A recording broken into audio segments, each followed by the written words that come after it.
The views expressed in this show do not necessarily reflect those of the Armenian Council for Truth in Journalism or any other TMI affiliate.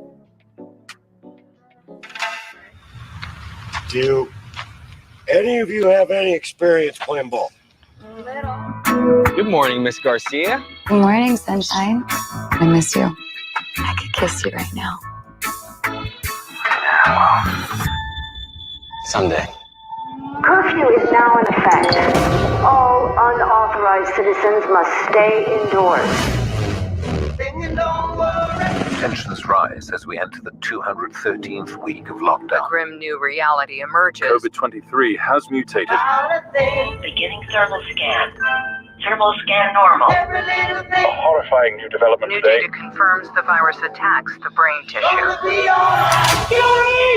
whoa! I'm immune!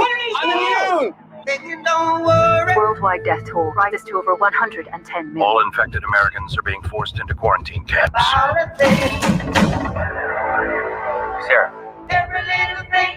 Sarah, what's going on? Department of Sanitation. Sarah, talk to me. I think my neighbor has a fever. It'll be so much easier if you just open the door. Mrs. Grant, you have visitors.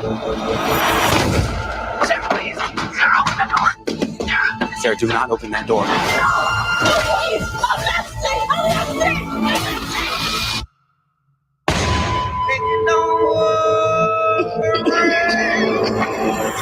Beginning thermal scan. 3, 2, 1. Anomaly detected. Armed guards will be arriving in 4 to 6 hours. You must not attempt to leave your home, or you will be shot on sight.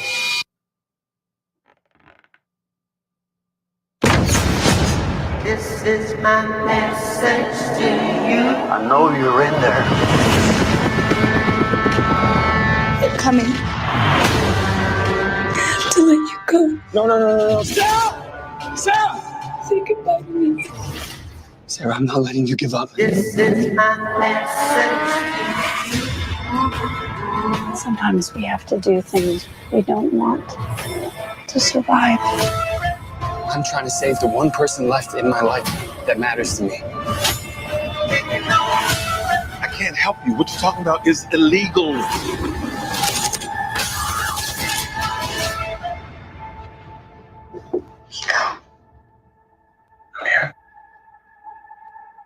Every little thing gonna be alright. And remember, stay safe, sane, and sanitized.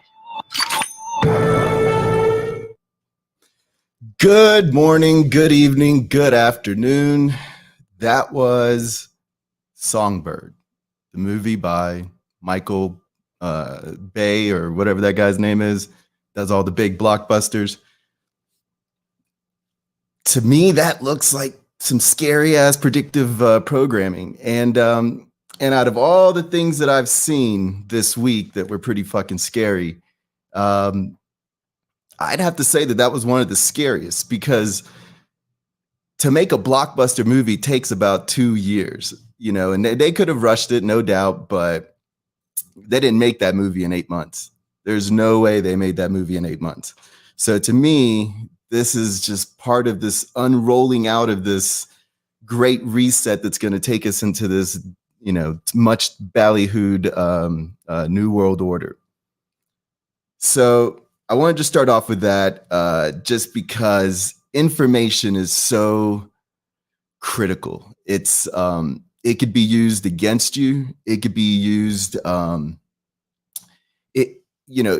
It could be a source of enlightenment. It could be also a source of ignorance. So it's just it's very critical at this time that you analyze the information that you're getting, all of the data that you're getting, because movies, music, TV shows, politicians getting up there talking in speeches, all of it is controlled. It's all controlled, and the people that are fighting this this information war, if you will, are taking a lot of L's. We're taking a lot of L's because they're normalizing censorship right now, and our big story today will be what happened with Glenn Greenwald, and I'm going to bring on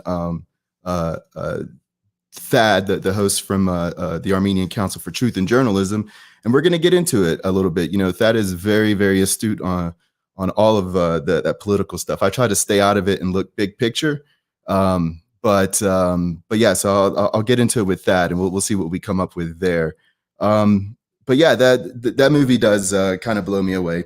But anyways, welcome to the show for Free Thinkers. This is day 217 of a 2-week lockdown.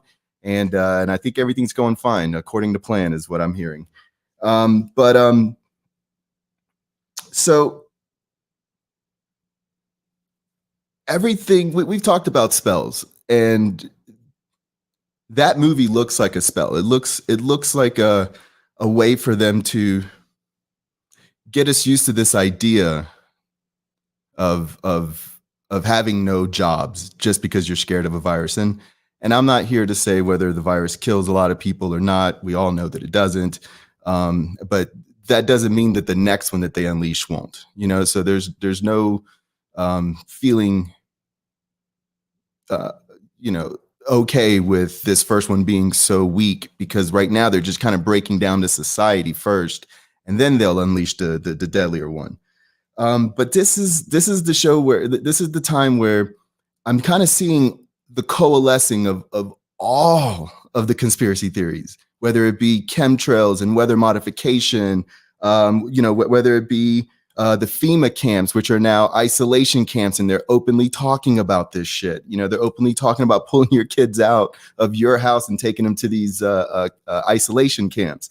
The petrodollar, that's probably going to crash here soon.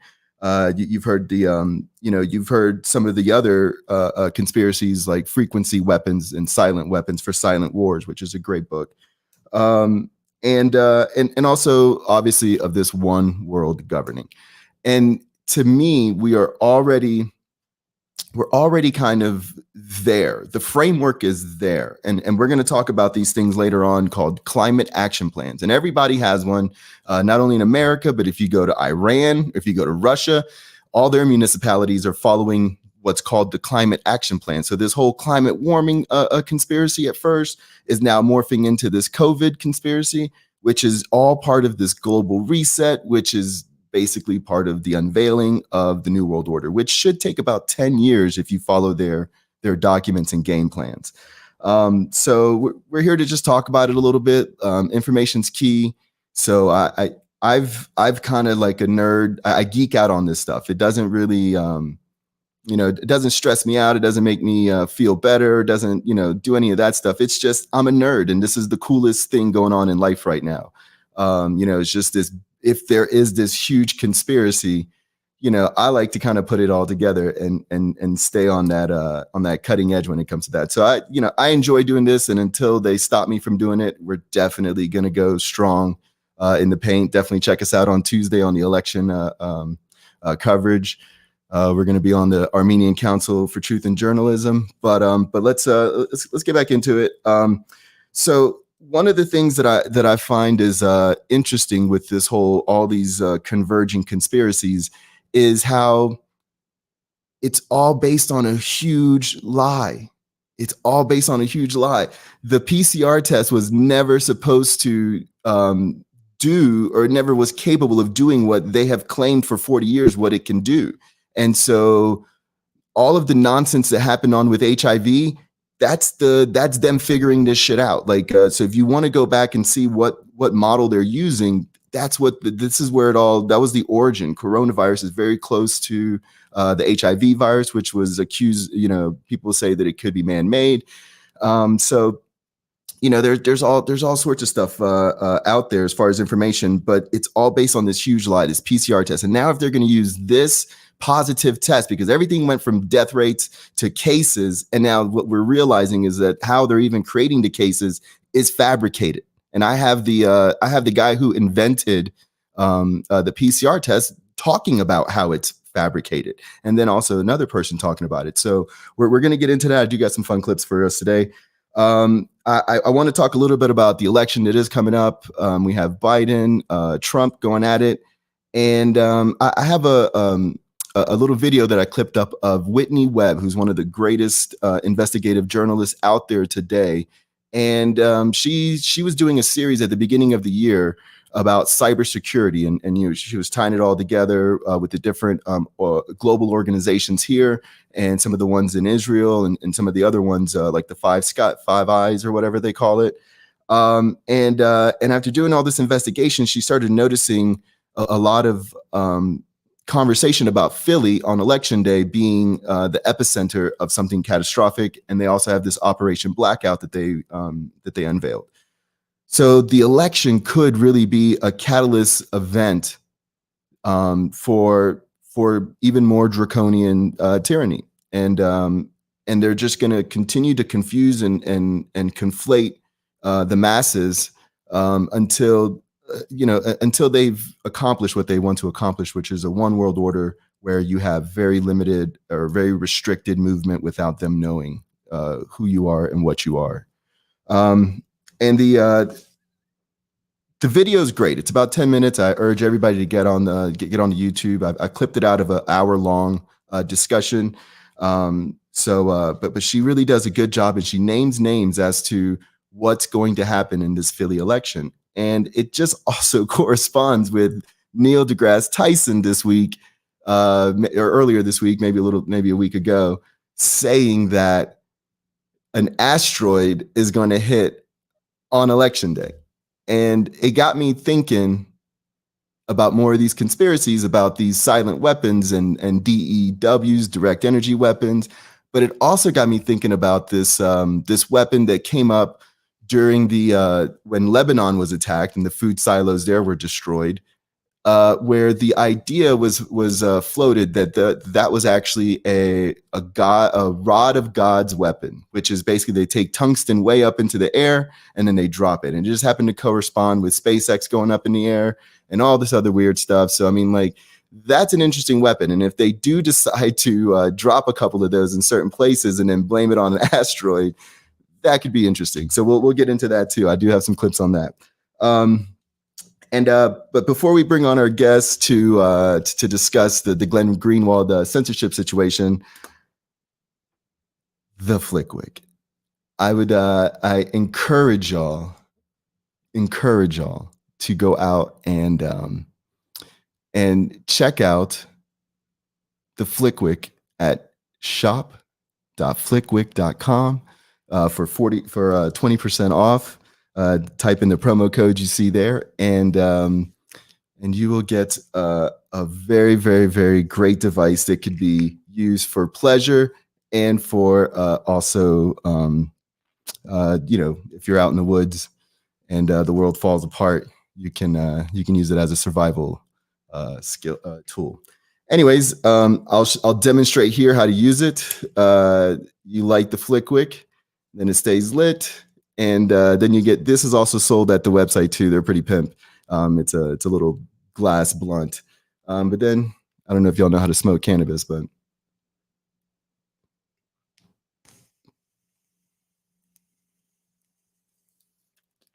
I think that's how you do it. But anyways, let's get back to the show. And yeah, definitely go visit our sponsor. He's a pretty cool dude. But we are about to bring on Mr. Thaddeus. Good afternoon, Mr. Thaddeus. How are you? 230 days to flatten the curve. I think we're on course. I think we're doing it right. I think we're winning. I think we're definitely winning. So you've heard about this Glenn Greenwald fella, right? Yeah, it's kind of a big deal. So if you don't know who Glenn Greenwald is, he actually is the guy that Edward Snowden entrusted in, and they corresponded together in order to release a lot of stolen information that at the time let us know that we were being surveilled at a very, very, very advanced level. The way that we think that they monitor other people in the world, they were doing that to us, which is totally illegal. And so Edward Snowden blew the lid And of course, our fucking lapdog Mockingbird Media wrote it all off, created a situation while in the back ends, they were pretty much entrapping this guy into Russia. And that's just for a narrative. That's just so later on, they knew they were going to do all this other bullshit that they could just be like, oh, he's just a Russian plant and this, that, and the other. He's probably at home in Russia now. So it's, I don't want to get too much into Edward Snowden, but I just wanted to kind of lay it out. You want to add anything to that, Thaddeus? One would have to trace back the beginning of the Russophobia back to the Snowden revelations. And remember, those Snowden revelations happened during a quote unquote Democrat anti-war administration, right? Because remember, Barack Obama rode in on the wind of being this change president that was going to pull us out of the Middle East and was going to end the war on terrorism, because it was, we have now learned, and history will probably go forward proving, was pretty anti-civil liberties. These programs were always known. It wasn't until we had someone actually on the inside who pushed them out. Because for those of us who were, originally in the game, you remember Echelon? Was that a question to me or the? No, that's you. Do you remember Echelon? I kind of remember Echelon. Yeah, you'd have to go back and look at an old episode of 60 Minutes, probably in the late 90s, and stuff like that. But we knew that the U.S. intelligence apparatus was collecting all over the world. Mm-hmm. This gave it teeth. This gave it proof. Remember, it was in conjunction at the time. Greenwald worked at the Guardian and the Washington Post. And I think there might have been even a couple of New York Times articles, all vetted, that basically releases information in probably a much more a less haphazard way than kind of what a WikiLeaks would do. But yeah, that's Glenn Greenwald. So a real leftist, someone who I absolutely positively disagree with when it comes to the role of the state, but when it comes to the role of civil liberties and really kind of calling attention to the warfare, welfare, and basically intelligence industrial complex, was a good dude in exposing that and really red pilling a lot of not only libertarians, but I think some conservatives. Yeah. And they definitely have turned their backs on Glenn Greenwald. But and I just want to remind everybody that in my conspiracy, there is no Russia, there is no United States, there is no Israel, there is no China. It's just banks and central banks. And that's how, and by being your central bank, that's when they do the Secret Service, Jeffrey Epstein, Mossad shit to get you to do dirty shit to your own people. So everybody that's on the world stage is a puppet, the same way that Biden is a puppet, the same way. And they're not puppets to nations. That shit is so last century. They are puppets to central banks. And if you look at the last 7 countries that we attacked, they all did not have a central bank tied to this conspiracy. So I just want everybody to be clear. If you're new to the show, I want everybody to be clear that I don't see nations like the way white people don't see color. Like I don't see nation states. So it's not Russia, doing this, and it's not China doing that. It's the central banks telling Russia to do this, and it's the central banks telling China to do that. That's how I see it. So just for clarification. But anyways, let's. I want to start off. And there are no heroes in the press. You don't follow someone for their name. You trust them for their name. You go and verify as a citizen. Like you must do the process. So there are no heroes in journalism. Everybody can be wrong and everybody can be got.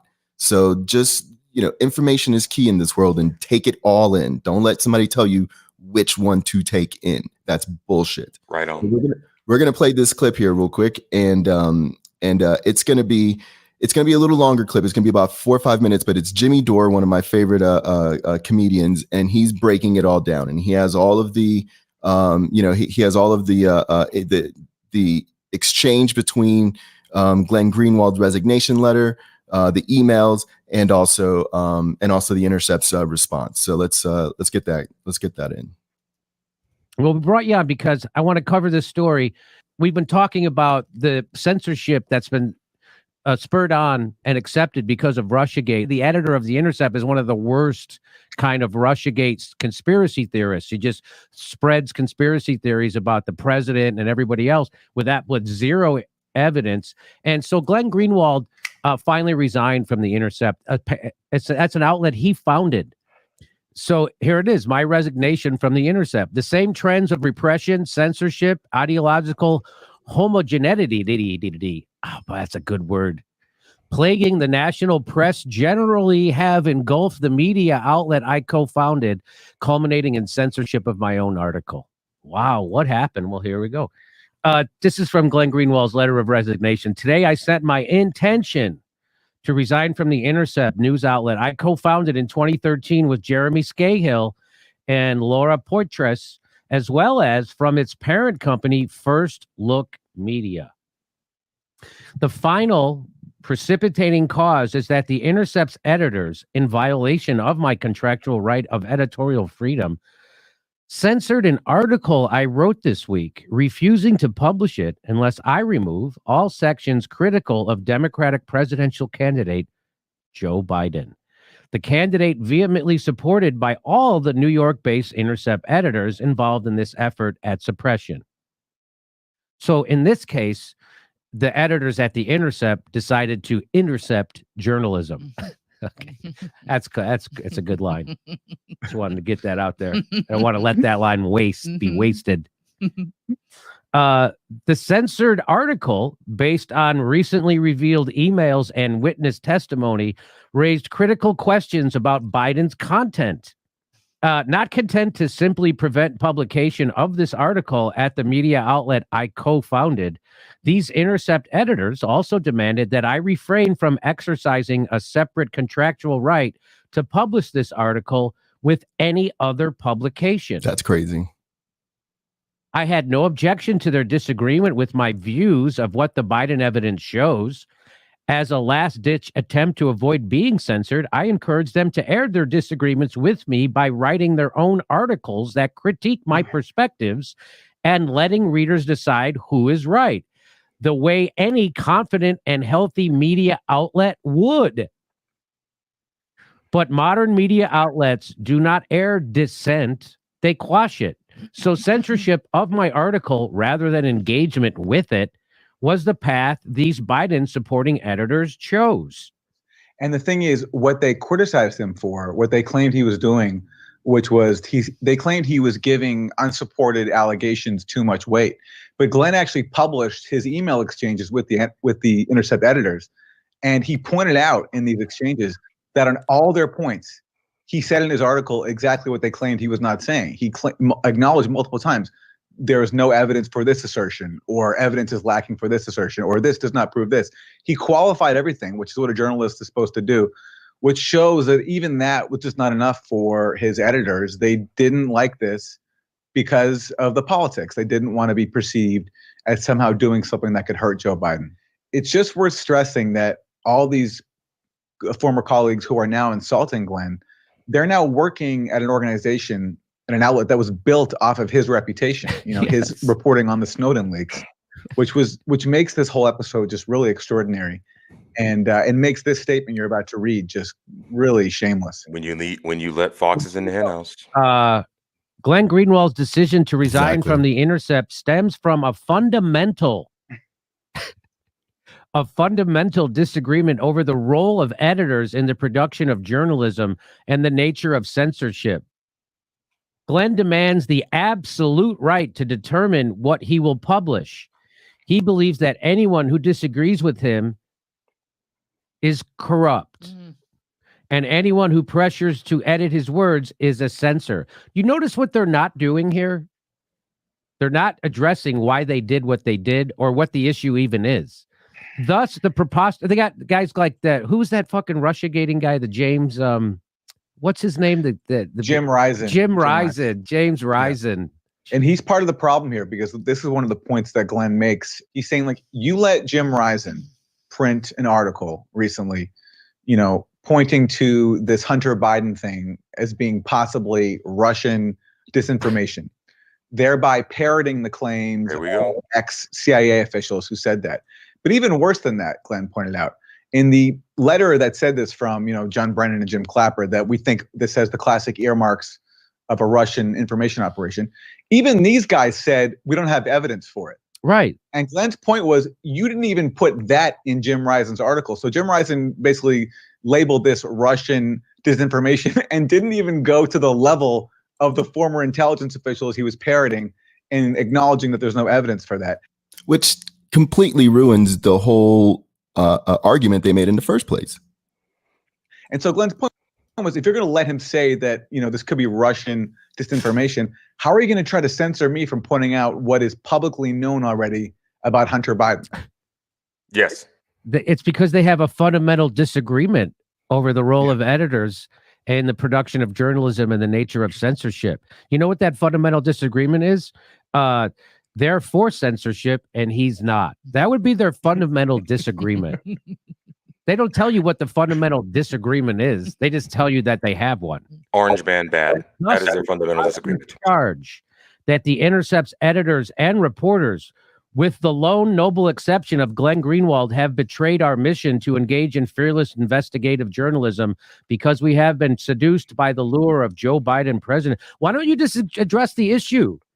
And the charge is very simple. Glenn says that they would only allow him to say that to Reality Winter, not just at the Intercept, but somewhere. But if not at the Intercept, then somewhere else, as his contract allowed. He said that they'd only allow that on the condition that he remove passages that were critical of Joe Biden and Hunter Biden's conduct. And either that's true or it's not. And if it's not true, they can say that, but they don't. They don't. They just try to insult him. Yeah, they don't say, hey, what Glenn is alleging is actually true, but we just disagree with it. They don't even say that. I think we're beyond a slippery slope at this point. I think, we can't forget that at the same time, our last Democratic elected president went after 3 amazing whistleblowers, Bradley Manning, Julian Assange, Bradley Manning, Chelsea Manning, Julian Assange, and Edward Snowden. So if we're led to believe, because I'm still I still am not 100% that Edward Snowden isn't a CIA plant, because once you work in the CIA, you work in the CIA fucking A. Julian Assange I have a little more hope for, but at the same time, his ass is in jail.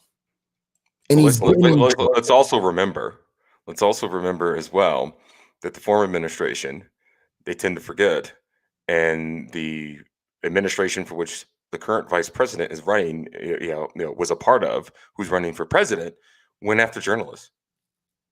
He went after many journalists, more journalists than the George W. Bush administration, who probably had a lot more dirt on them, but allowed the press to do what they wanted to do, and relatively speaking. But the Obama administration went after many members of the press, up to and including, tangentially, Glenn Greenwald. Yeah, and the thing is like, we know Glenn Greenwald. Glenn Greenwald has a name, has established a name.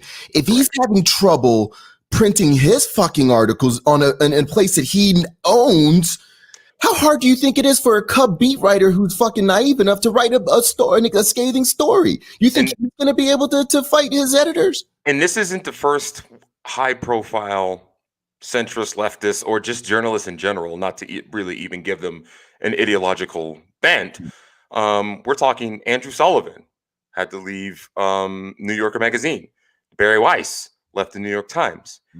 Aaron Matei left whatever organization he was part of. I think he was part of Mother Jones. Matt Taibbi left Rolling Stone. And these people have corrupted every institution. Exactly. And I was just going to piggyback on that and say that these are the rags that I listened to when they were reporting on all the bullshit that was going on with the lead up to the Iraq war. Right. So, these are guys that I was listening to. I was reading a lot of these guys, and a lot of these papers, had a lot of really good reporting being done. And that's all now they're fat cats and they don't give a fuck about the press, which is, I don't even care about the people involved as much as I do about the institution that they're destroying while they're burning it down. That's the shit that is, to me, it's you know, I don't care that they're tearing down all these institutions of magazines as much as I do the actual institution. Like it's I knew that it was bad, you know, because none of this shit eventually ever gets really exposed, and I realized that. But this is like tyrant bad, because now they're letting you know, and once it's open in the air for you to know that they're going to give you just state-ran media, there is no coming back from that. I don't know, Thad. Walk me off a ledge here. Well, I can't. Every institution has been corrupted by TDS. And if the audience doesn't know what TDS is, it is Trump derangement syndrome.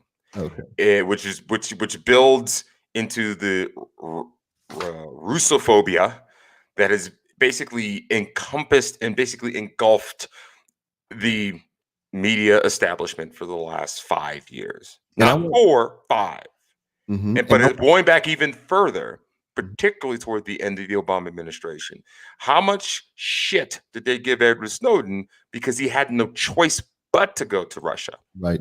How much shit did he do? So these organizations have put all the chips on the table. I pray, and I'm not even that religious a guy, but I pray every night that Trump wins again. Not because I think the guy isn't, you know, potentially fascistic in a status, is because I want them to suffer humiliating defeat for what they have done to the institutions of the press. We don't really care about certain rags, right? We know where certain rags are, but the institution of journalism, I was fearful of this years ago.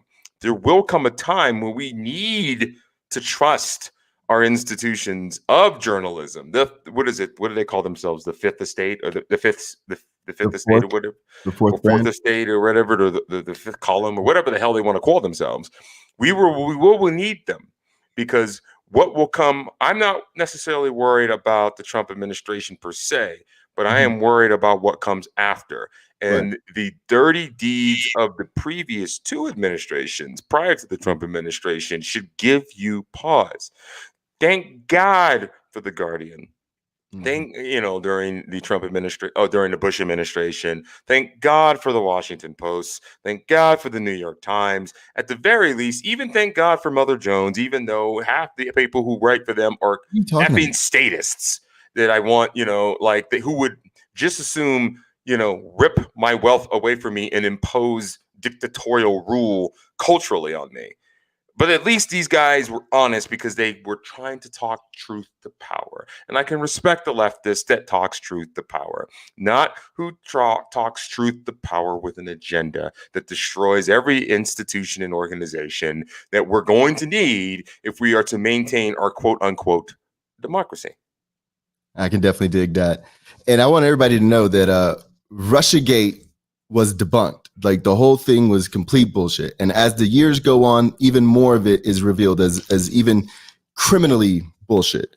So, if you're watching this show, I want everybody to know that, But anyways, Thad, that was I think that was a pretty good point to leave it on. I don't know how you feel. You can't get it much more scathing than that. So I would encourage people to just kind of go follow Greenwald on Substack, read his resignation article, read the actual article that they kind of sort of suppressed. It's not suppressed because I can read it now. It has a lot of receipts. Yeah. It is very media and link rich.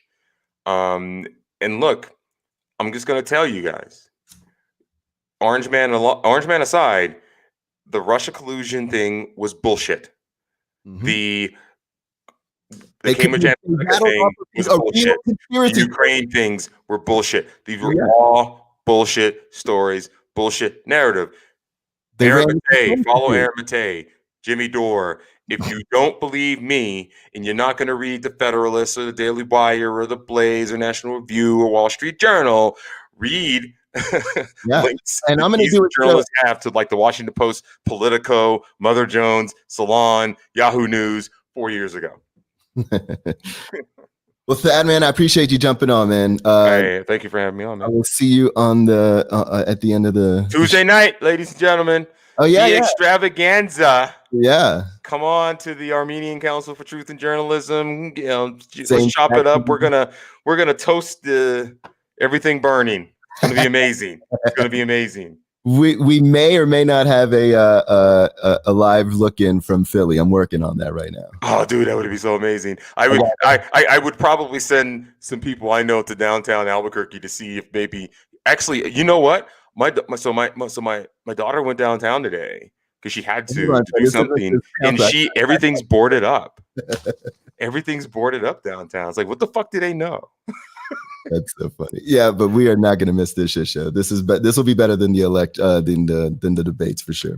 All right. But anyways, man, again, I fucking appreciate it. Glenn Greenwald, he's definitely, doing his thing. So, and he's also most of our American guys are in different countries. You just don't know.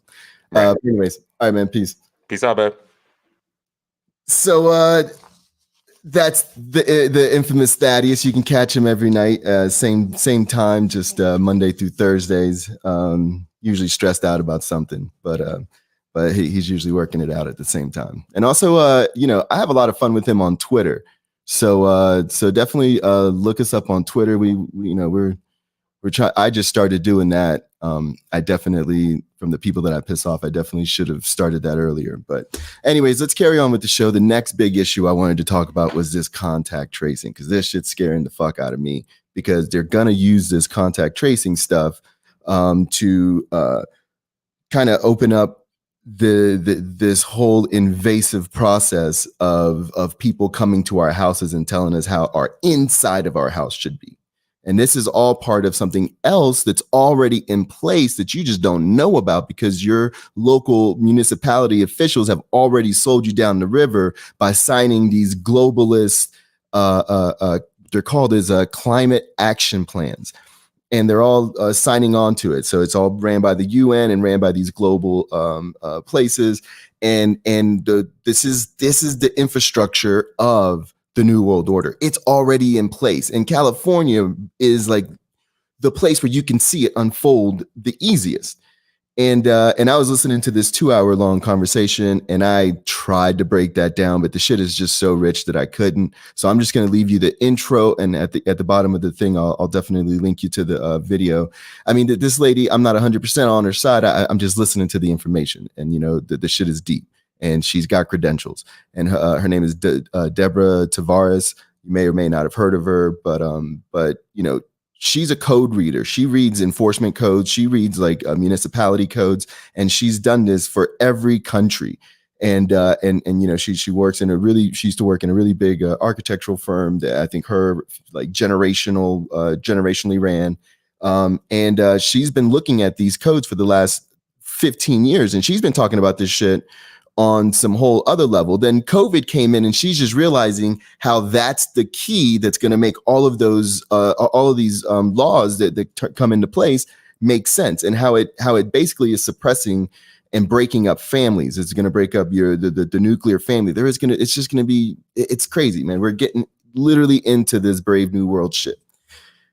So contact tracing.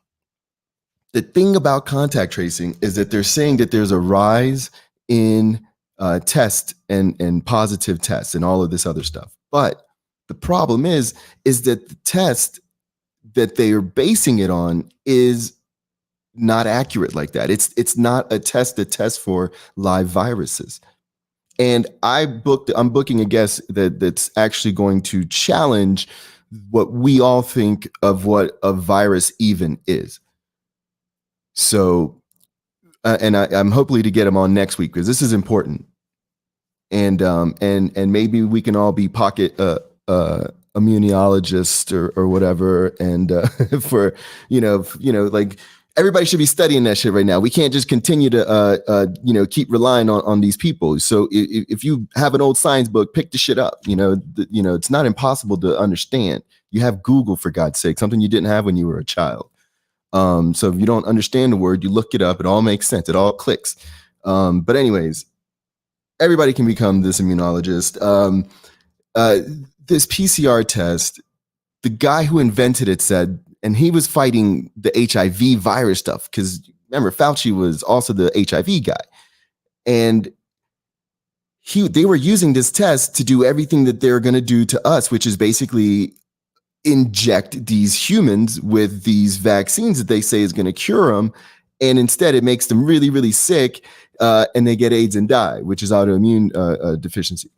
And everybody was like, yo, this is what's going on. And everybody was exposing this in the 80s and 90s, and nobody was listening. And even the PCR guy was like, yo, yeah, you can't do that. You can't use this thing. This is not for that. This is to replicate shit. This isn't to judge the accuracy of it, because everybody's got at least one molecule. It gets you down to like the idea of Buddhism in itself. And you'll even hear, I got that from Kerry Mullins himself. So I got this clip. Let me see if this is when I'm supposed to play it anyways. Let me see. I think it is. All right, so let's play this clip. How do they misuse PCR to estimate all these supposed free viral RNAs that may or may not be there? I think misuse PCR is not quite. I don't think you can misuse PCR. No, the results, the interpretation of it. See, if you can say, if they could find this virus in you at all. And with PCR, if you do it well, you can find almost anything in anybody. It starts making you believe in the sort of Buddhist notion that everything is contained in everything else, right? I mean, because if you can amplify one single molecule up to something that you can really measure, which PCR can do, then there's just very few molecules that you don't have at least one single one of them in your body, okay? So that could be thought of as a misuse of it, just to claim that it's meaningful. And it is. No, there's very little of what they call HIV, and what's been brought out here by Phil Pott and Isai already. The measurement for it is not exact at all. It's not as good as our measurement for things like apples. An apple is an apple. You know, you can get something that's kind of like, if you got enough things that look kind of like an apple and you stick them all together, you might think it's an apple. But and HIV is like that. Those tests are all based on things that are invisible, and the results are inferred in a sense. PCR is separate from that. It's just a process that's used to make a whole lot of something out of something. That's what it is. But it's not. It doesn't tell you that you're sick, and it doesn't tell you that the thing you ended up with really was going to hurt you or anything like that. Let's talk about the PCR a little bit more specifically here, okay?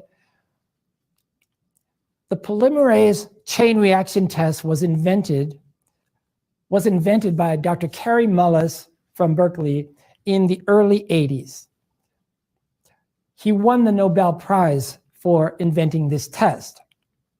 This test is touted by the medical profession then and now as the gold standard for diagnosing microbial disease in patients.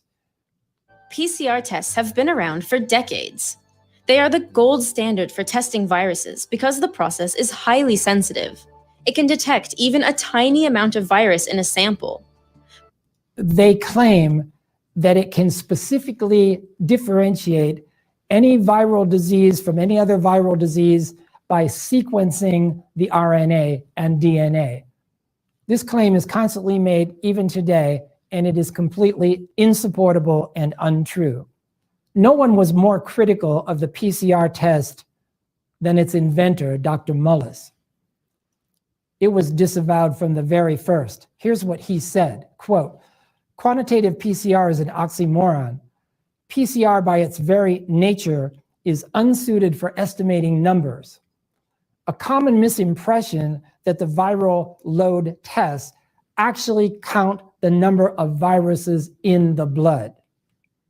These tests cannot detect free infectious viruses at all. They can only detect proteins that are believed, in some cases wrongly, to be unique to HIV.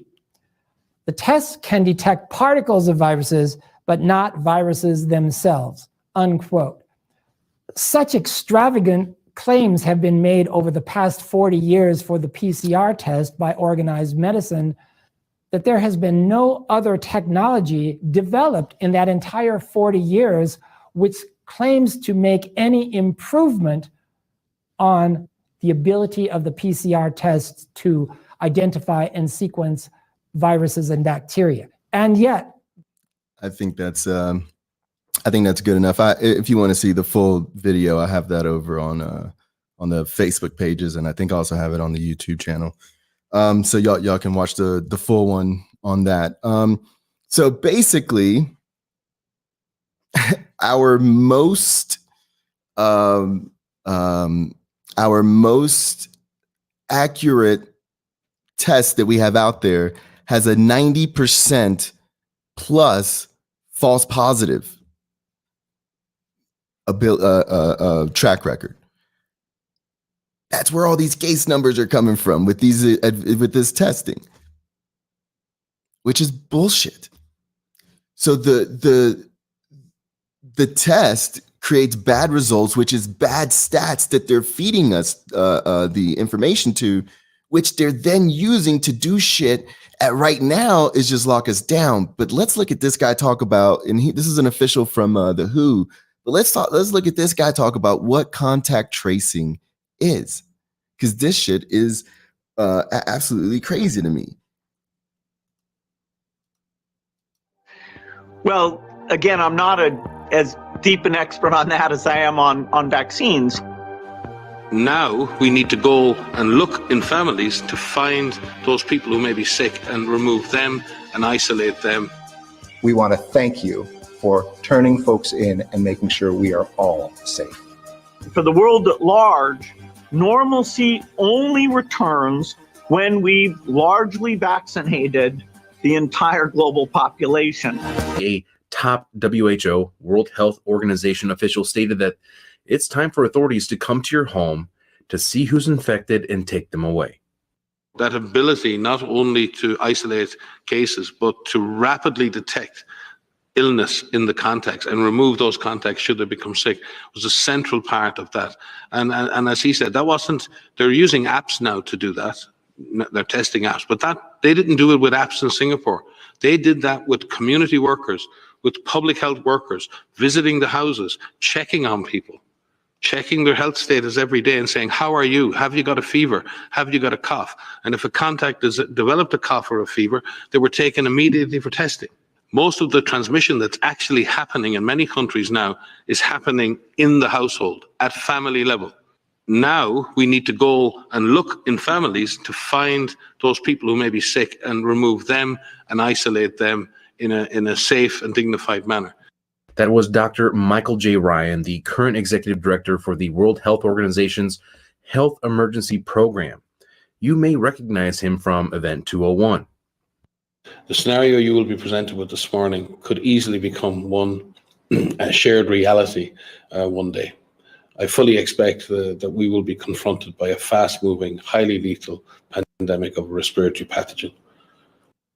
For those who are not up to speed, Event 201 was a simulation of a global coronavirus outbreak conducted by the Bill and Melinda Gates Foundation, the World Economic Forum, and the Johns Hopkins Center, just 6 weeks before the actual coronavirus outbreak was first reported. Everyone, I'm Anita Cicero, Deputy Director of the Johns Hopkins. And I know by now y'all all know what Event 201 is. So this PCR test becomes a little more serious when looked at in the context of what they're going to justify with it. So when we look at that, it's kind of crazy, because then that brings me to the climate action plans, and you see that even the process there is a little more evolved already, because they have code enforcements, and they're adding the structures on the inside, how many bathrooms you need for how many occupants can be in this one house. And the thing is what that's going to affect more than likely is the underprivileged and the poor just as normal, because they have these built-in equality clauses in these codes saying that, and this has already happened in California. I'm telling you, go look at the stats. And what it says is that the people living in the home, and it's gonna affect the underprivileged a little bit more. And each county that have the poor and the rich neighborhoods have to all be at equal level of these PCR tests, of these testings results. They all have to match, and if they don't match, then none of it opens up. That's what their law says right now. So to fathom what they're justifying with it, this is where the big lie is. So if we can just try to convince everybody how much bullshit this PCR test, and this is our problem, because we don't care. It's been proven. We have been so desensitized that not only was our press broken before, but when the HIV people were going through this, they were all probably shouting and screaming and yelling and saying, hey, they're killing us. Because I kind of remember some shit like that. And I've seen the Dallas Buyers Club, so I know that we're all big pieces of shit for not listening before. But right now, we have to really have to hone in on the fact that the PCR test that they've been doing, all of this justification is bullshit. And they know it. And that's on paper. So that is something that we can use to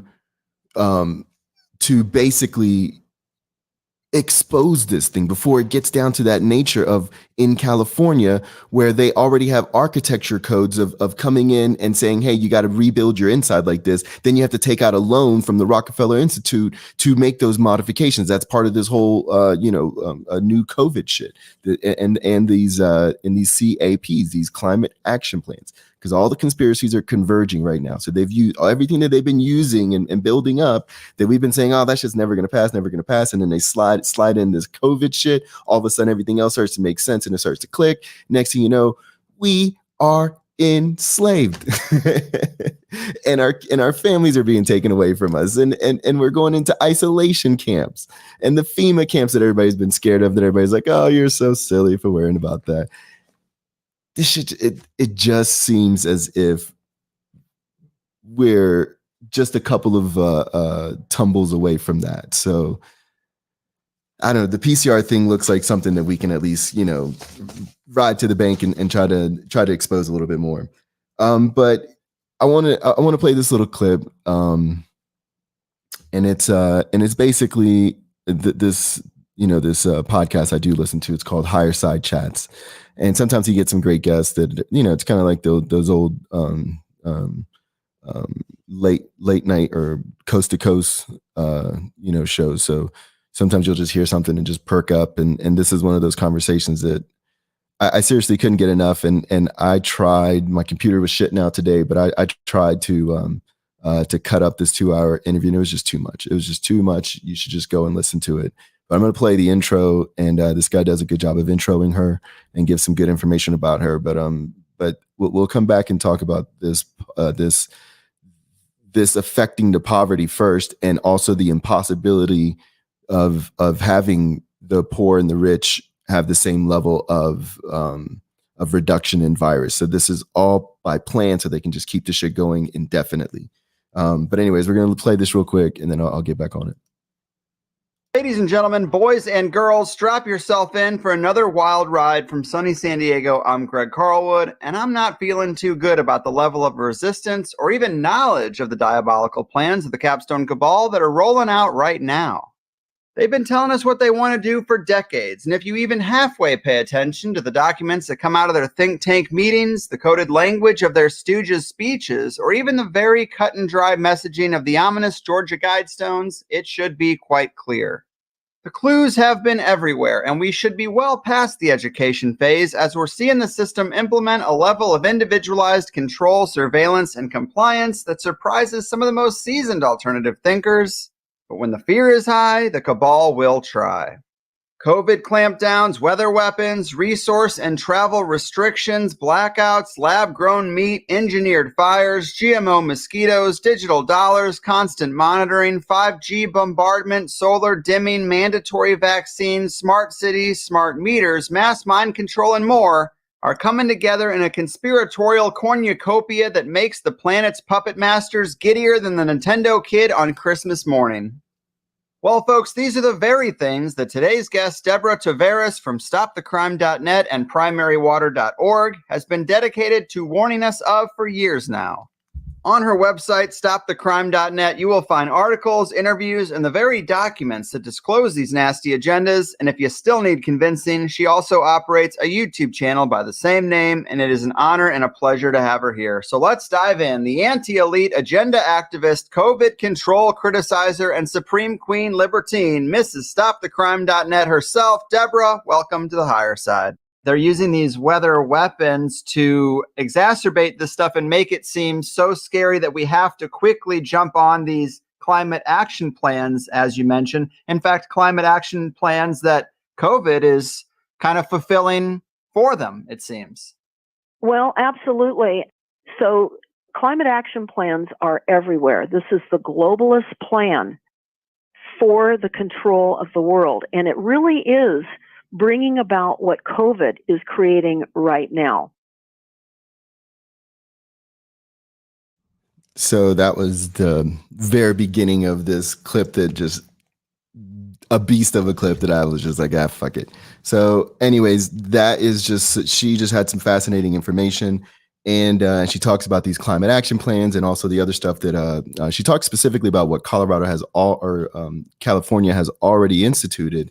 And you know, she says that the caseloads have to come down to the same level all throughout the county in order to open up any businesses and stuff like that.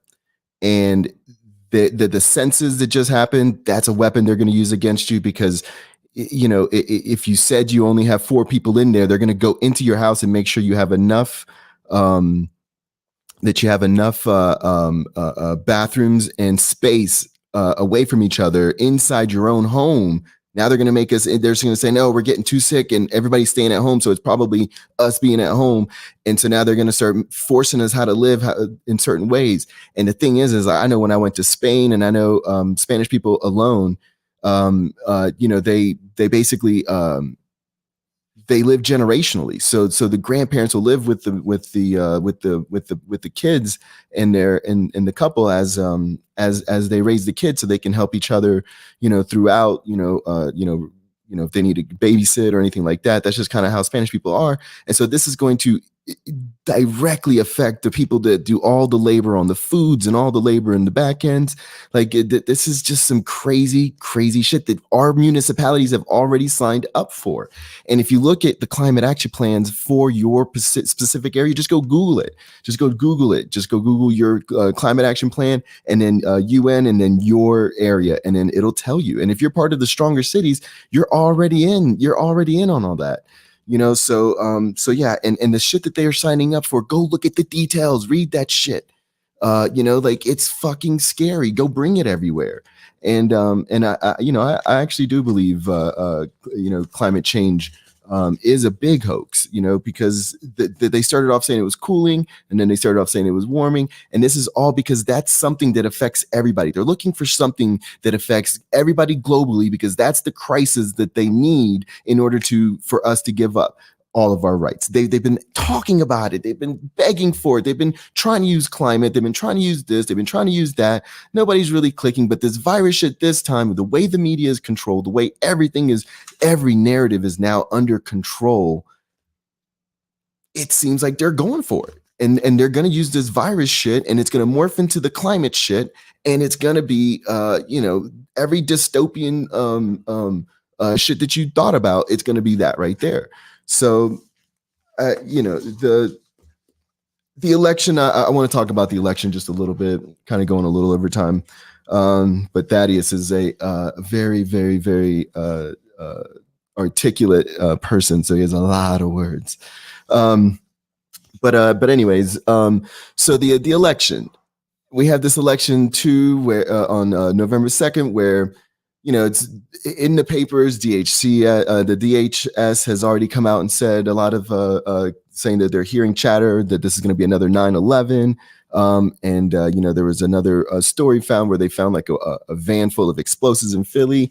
I listened to another very good investigative journalist. Her name is Whitney Webb. I referenced it at the beginning of the show. I have a 10-minute clip that I clipped down from an hour-long conversation about this Philly shit that she's been talking about for a year. And then about 2 weeks ago started coming out and saying, hey, I'm hearing a lot of chat about Philly being some sort of epicenter for November 2nd. So let's look for that because it's already started.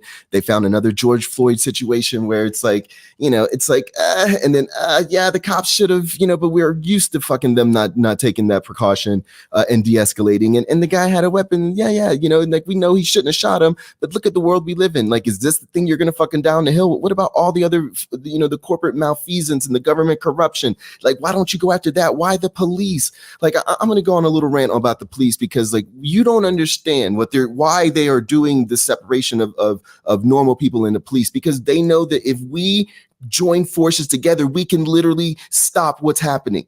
They are armed citizens that have the authority to use it for our protection. So if we get on their side and if we understand them and if we have constant communications in communities with them, they can stop whatever's coming. They can stop all of the shit that's coming. All of the UN agents that they're going to try to institute in here, and all of the fucking UN peacekeepers that they're going to try to bring in here. The police, your citizens, your brothers and sisters. They're not the military. They're policemen. So stop all the bullshit about all cops are bad. It doesn't fucking matter at this fucking point. We need to learn that what our common enemy is a common enemy, and we need to be on to prepare for that. That's it. That's the conversation you need to be having with the police at this point and people in the military. It's ridiculous that right now you're falling into this trap of this is the time to fucking be pissed off at the police like this. This is ridiculous. But anyways, let's get back to this Philly and election thing. Let's bring in some brevity because I love this man, Biden. I'll lead an effective strategy to mobilize true international effort to pressure. And I'm pretty sure he was trying to say that he can mobilize like an international, conglomerate of people and that can help stabilize the world and all that stuff and put pressure to. But that came out like he is not all there. Like, why are people still voting for this man? Like, Trump is he is what he is. He's a con man, businessman that y'all, allowed. You should have been raising a lot of alarms in 2016 going, wait a minute. Bernie Sanders was running for president. He was getting half the people to fucking come out. This guy Trump was running as a joke candidate and beats out all of the other Republicans. And then like, we haven't heard any other presidential aspirations from any Republican person since. So like what happened to that? Why hasn't anybody challenged him as a it's all bullshit. It's all bullshit. Anyways, it's preposterous that they want us to believe in this in these two people, and these are who we have, musicians and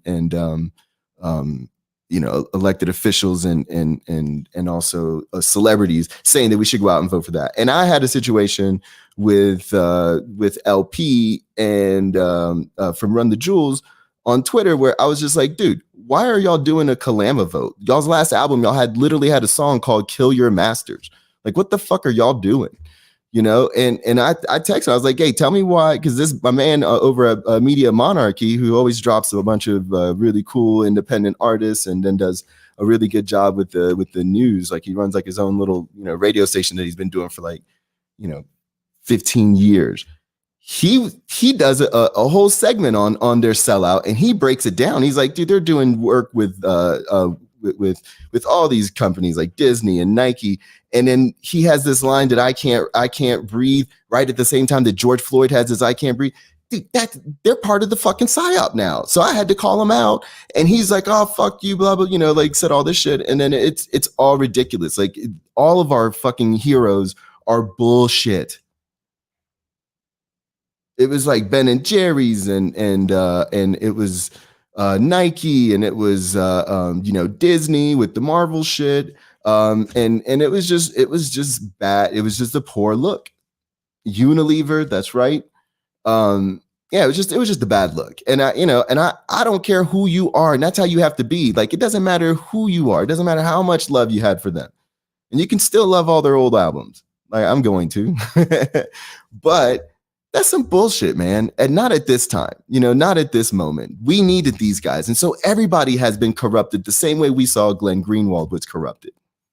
And I just think, or was attempted to be corrupted, that he exposed that to us. So, just every bit of media is just on the chopping block for me. So, and I just think that's how we have to be. And the last thing I'm going to leave y'all with is not the best little thing, but is this election asteroid that Neil deGrasse Tyson talked about. He said that there might be an asteroid on and he was very specific that if it happens, it's going to be on November 2nd. And then that got me to thinking about the Lebanon situation, where a lot of my friends, said that, hey, there's this weapon, and SpaceX may have brought up some tungsten, and it was dropped, and that's the weapon that they used in Lebanon. But anyway, so if they use one of those, maybe in a Philly, and it'll have like a 9/11 effect, it all seems like it's leaning in that direction. But I'm not definitely claiming that. I'm just saying you never know. They have so many little dialogues out there. But let's watch old Neil deGrasse Tyson talk about this, and you tell me what y'all think. How are you, Neil? Hey, I'm doing great. The universe is great.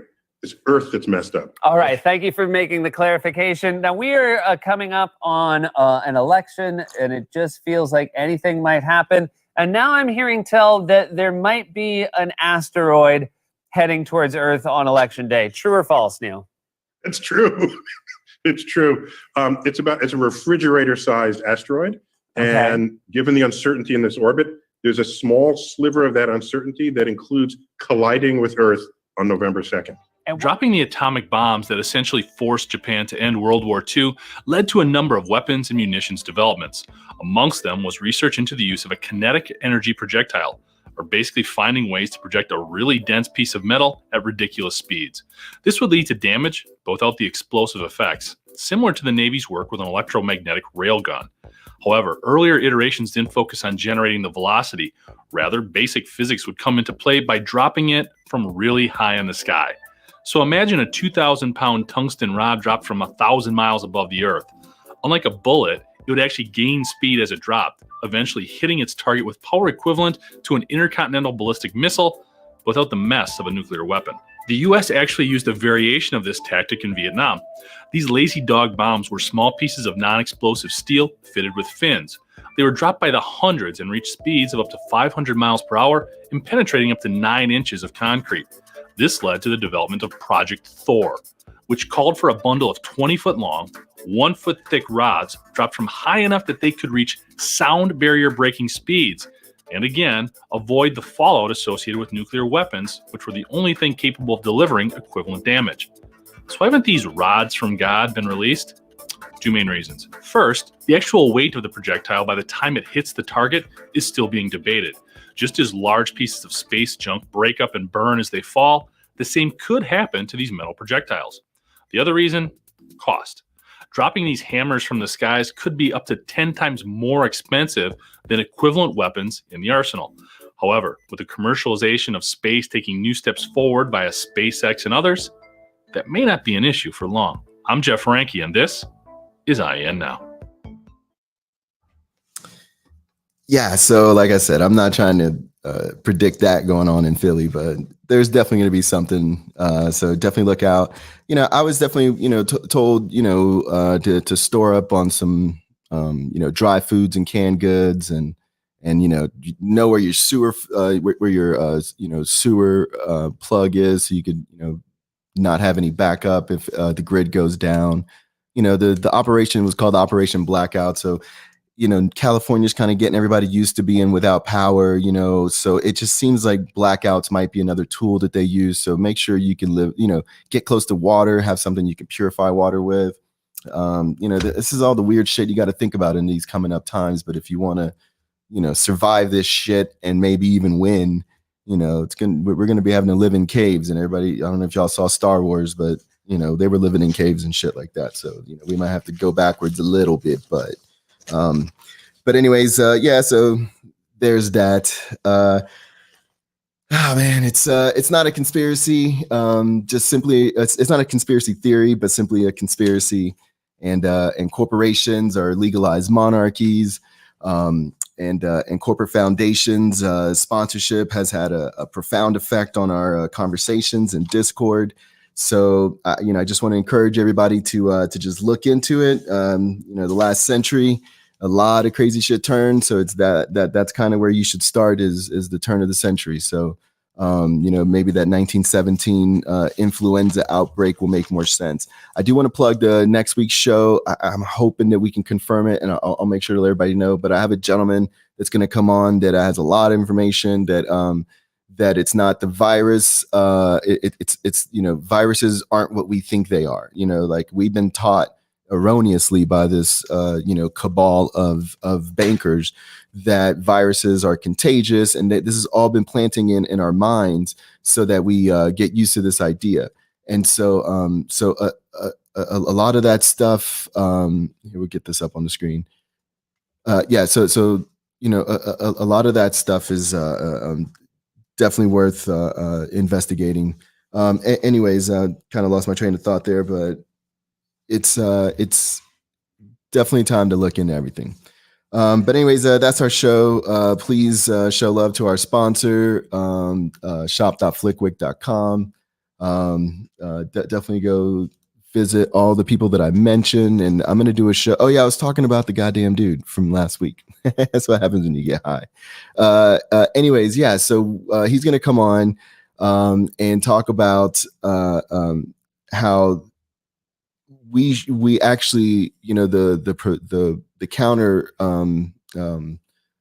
counter idea, if you will, to this virus being a contagion is actually something called germ theory, and that these are actually secretions from within us.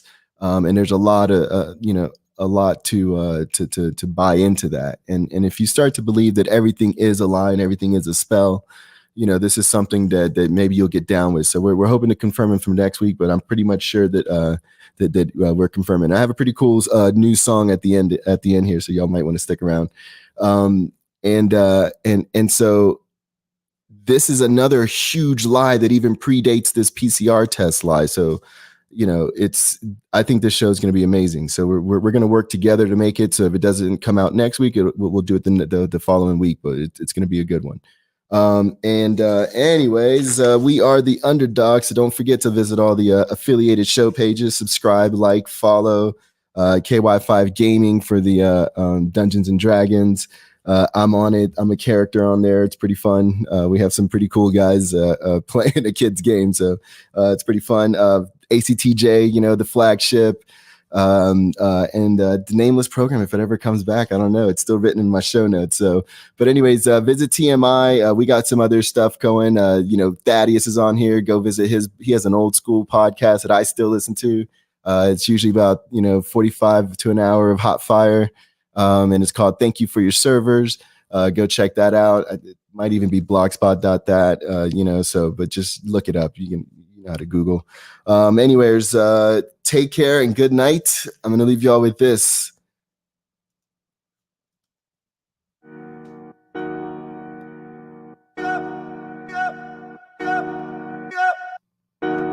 "2016 was crazy, but all types of dudes. 2017 even more so, watch the team way up and grow. 2018 was amazing, back to solos on the road. 2019 was strange, I should've known. Fuck 2020, 2020, 2020. Fuck 2020. Fuck 2020, 2020, 2020. Fuck 2020. Fuck 2020, 2020. Fuck 2020. Fuck 2020, 2020. Fuck 2020. Brush that dirt on my shoulder. I'ma be glad when it's over. Everybody wanna talk, nobody wanna be a soldier. All I know is overexposure. Lost in the liquor and dope. Never know what to do. All I know is zoom. I'm on my 2021. Kill 20, get it done. Give up 20, give up one. Time to drop it like the short. On my 2021. Kill it 20, get it done. Give up 20, give up one. Time to drop it like the shot. I'm on my 20. Fuck 2020, 2020, 2020. Fuck 2020. Fuck 2020, 2020, 2020. Fuck 2020. Fuck 2020, 2020, 2020. Fuck 2020. Fuck 2020, 2020. Fuck 2020. I ain't making no promise, but 2021 must be better than this. I pray. When you long, too long, you lose your way. Gentlemen, polish your pistol, lace your boots, we leave today. Till the night, sing praise. Fuck 2020. Fuck 2020. Fuck 2020. Fuck 2020. Fuck 2020.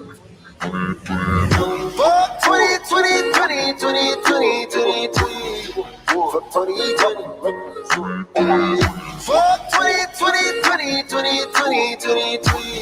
Fuck 2020. Fuck 2020.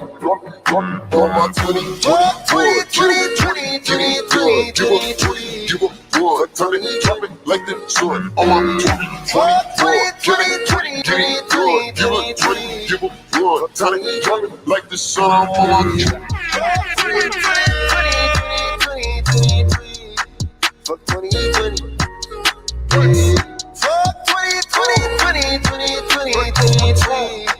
Fuck 2020.